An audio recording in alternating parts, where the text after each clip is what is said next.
मिलना इत्तेफाक था, बिछड़ना अपना नसीब था। अंशुल और प्रिया, दो अलग दुनियाओं के लोग, एक अप्रत्याशित मोड़ पर मिले थे। अंशुल एक महत्वाकांक्षी इंजीनियर जो अपने सपनों को पूरा करने के लिए बड़े शहर आया था। प्रिया एक शांत स्वभाव की कलाकार जो अपनी दुनिया में खोई रहती थी, जहां रंग और कैनवास ही उसके सच्चे साथी थे। उनकी मुलाकात एक पुरानी किताबों की दुकान पर हुई थी, जहां अंशुल एक तकनीकी पत्रिका ढूंढ रहा था और प्रिया एक दुर्लभ कविता संग्रह। अंशुल के हाथ से गलती से किताबों का एक ढेर गिर गया और प्रिया ने उसकी मदद की। यह एक छोटा सा हादसा था, पर इसी ने उनकी कहानी की नींव रखी। बातों ही बातों में उन्हें पता चला कि उनमें कई समानताएं हैं, खासकर कला और साहित्य के प्रति उनका प्रेम। अंशुल जो हमेशा आंकड़ों और लॉजिक में उलझा रहता था, प्रिया की कलात्मक दुनिया से मोहित हो गया।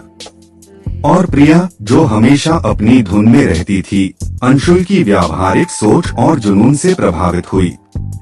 उनकी दोस्ती धीरे धीरे प्यार में बदल गई। वे एक दूसरे के लिए एक नए ब्रह्मांड की खोज थे।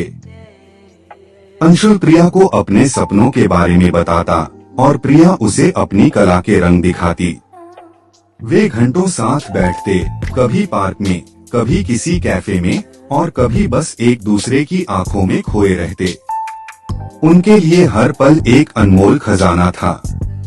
अंशुल को लगने लगा था कि प्रिया उसकी अधूरी कहानी को पूरा करने वाली है और प्रिया ने अंशुल में अपने जीवन का सबसे खूबसूरत रंग देखा था। लेकिन कहते हैं ना, हर कहानी में एक मोड़ आता है। अंशुल को एक प्रतिष्ठित कंपनी में नौकरी मिल गई, लेकिन वह दूसरे शहर में थी। यह एक ऐसा अवसर था जिसे वह ठुकरा नहीं सकता था। प्रिया समझती थी कि यह उसके भविष्य के लिए कितना महत्वपूर्ण है। दोनों ने एक दूसरे को समझाने की कोशिश की कि दूर रहकर भी उनका प्यार कम नहीं होगा। वे अक्सर मिलते रहेंगे, फोन पर बातें करते रहेंगे और एक दूसरे के करीब रहेंगे। शुरुआत में सब ठीक रहा। वे फोन पर घंटों बात करते, वीडियो कॉल करते और जब भी मौका मिलता एक दूसरे से मिलने चले जाते। लेकिन धीरे धीरे दूरियों का असर दिखने लगा। अंशुल अपनी नई नौकरी में व्यस्त हो गया और प्रिया अपने कला प्रोजेक्ट्स में। उनकी मुलाकातें कम होती गईं और बातों का सिलसिला भी छोटा होता गया। जिस तरह एक फूल पानी के बिना मुरझा जाता है, उसी तरह उनके रिश्ते की ताजगी भी मुरझाने लगी। एक दिन प्रिया ने अंशुल से कहा, अंशुल, मुझे लगता है हम एक दूसरे से दूर हो रहे हैं। यह दर्दनाक है, पर शायद यही हमारा नसीब है। अंशुल भी इस सच्चाई से वाकिफ था। उसने प्रिया की आंखों में देखा और उसे लगा जैसे कोई अनमोल चीज उसके हाथों से फिसल रही है। उन्होंने फैसला किया कि वे अलग हो जाएंगे।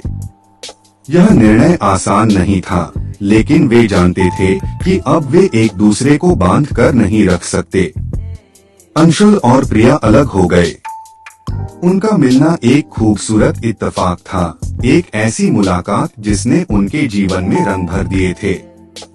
लेकिन उनका बिछड़ना उनका नसीब था, एक ऐसी सच्चाई जिसे उन्हें स्वीकार करना पड़ा। वे आज भी कभी कभी एक दूसरे के बारे में सोचते हैं। अंशुल आज एक सफल इंजीनियर है और प्रिया एक जानी मानी कलाकार। उनके जीवन में नए लोग आए, नई कहानियां बनी, लेकिन उस पहली मुलाकात की याद और वह मासूम प्यार हमेशा उनके दिल के किसी कोने में जीवित रहा। वे समझते थे कि कुछ रिश्ते बस एक खूबसूरत पड़ाव होते हैं, मंजिल नहीं।